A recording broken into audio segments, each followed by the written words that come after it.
कहे जा रहा बने मुक्तक के रूप में।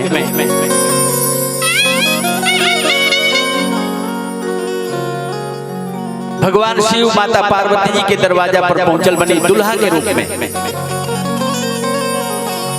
ए पर कलम चलत या डॉक्टर सोमनाथ ओझा सुमेश जी के, देखिए कैसे कलम चलत या का लिखत है वहां का भगवान भूतनाथ के लिए।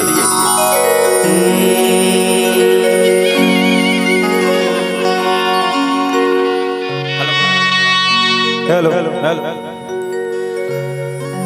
कैसन दृश्य बा भगवान भूतनाथ के, कैसन लागत सुमेश जी लिखत कि बसन मतंग के सुहात अंग अंग बिछी, बसन मतंग के सुहात अंग अंग बिछी, भंग भरे रंग संग गंग के तरंग बा, मंद मंद चंद मुस्कात जात भाल पर, छंद सकुचात लखिका पतयनंग बा।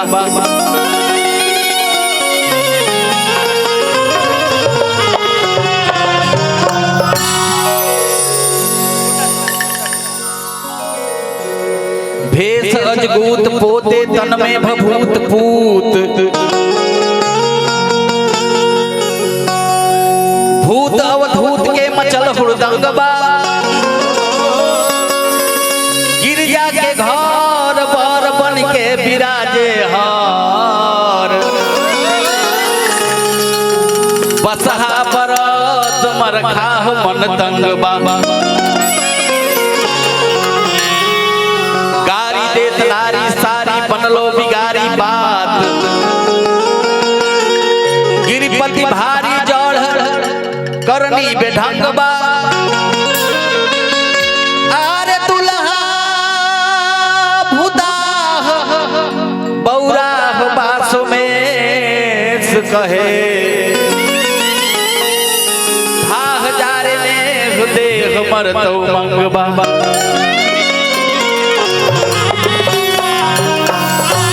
दोनों हाथ उठा के ओम नमः पार्वती पतये हर हर महादेव। यही पर एगो भजन बा छोटा सा,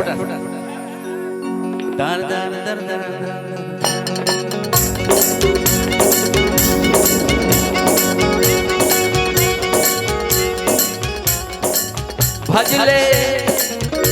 भज लिया जाओ त्रिपुरारी के। भजले शिव शंकर अविनाशी शुभ गुण राशि रे भाई, भजले शिव शंकर अविनाशी शुभ गुण राशि रे भाई, करी है पूरन मनसा गिरजापति कैलाशी रे भाई, करी है पूरन मनसा गिरजापति कैलाशी रे भाई, करी है पूरन मनसा गिरजापति कैलाशी रे भाई।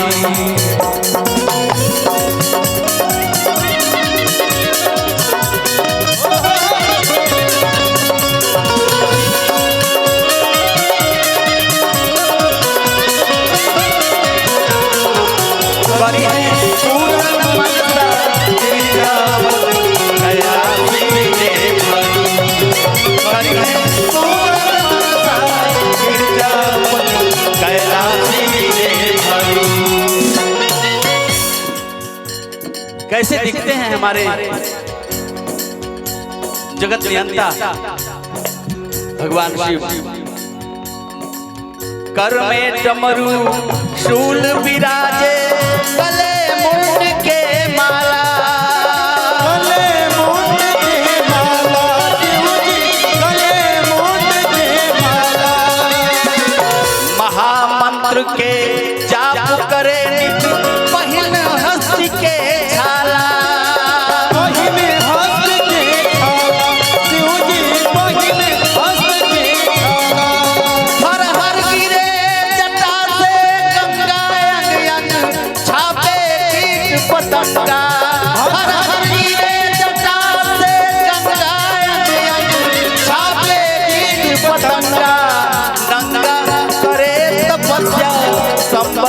सतासी रे भाई। करी है पूरन मनसा गिरजापत कैलासी रे भाई। करी है पूरन मनसा गिरजापत कैलासी रे भाई।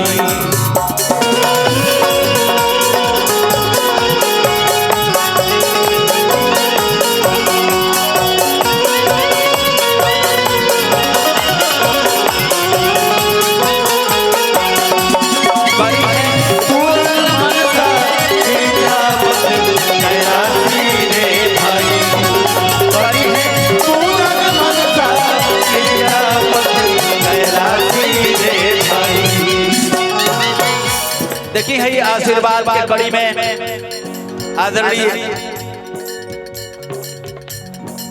आदरणीय अभिजीत कुमार जी आशीर्वाद के कड़ी में पहले यहाँ का जोड़ली भगवान महादेव इनके स्वस्थ राखस मस्त राखस इनका साथ आप सबके करी है पूरन मनसा गिरजापत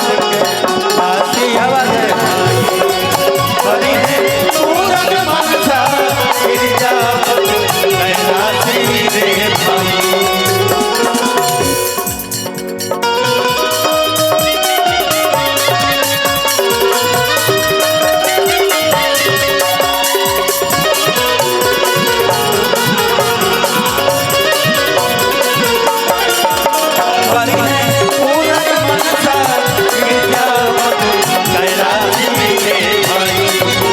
करी है पूरन मनसा गिरजापत कैलासी रे भाई। और कैसे दिखते हैं हमारे बाबा भूतनाथ। हंसे भाल पर चार पंचमुख विश्वनाथ भयहारी। विश्वनाथ भयहारी शिव जी विश्वनाथ भयहारी। तन में पोते भस्म मगन मन करे बैल सवारी।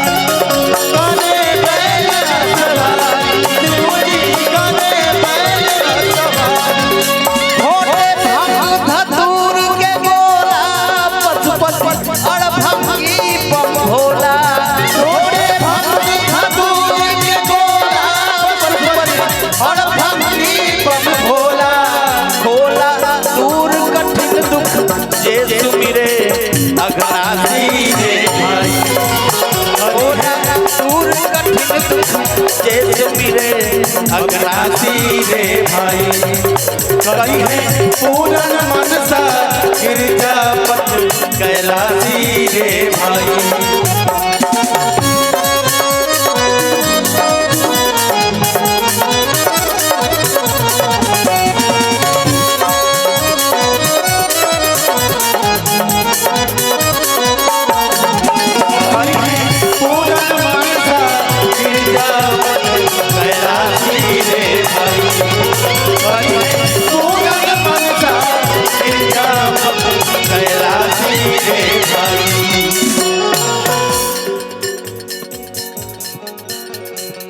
सदा लोग हित हेतु हलाहल पी के हर हर साले।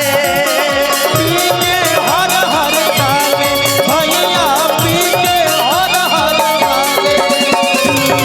सबके असन बसन धन दे के पतई रोज चबाले। पतई रोज चबाले शिव जी पतई रोज चबाले।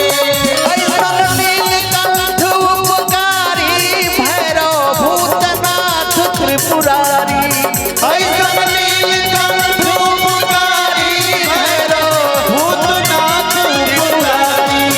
सारी दुनिया जकरा दर्शन के बा प्यासी रे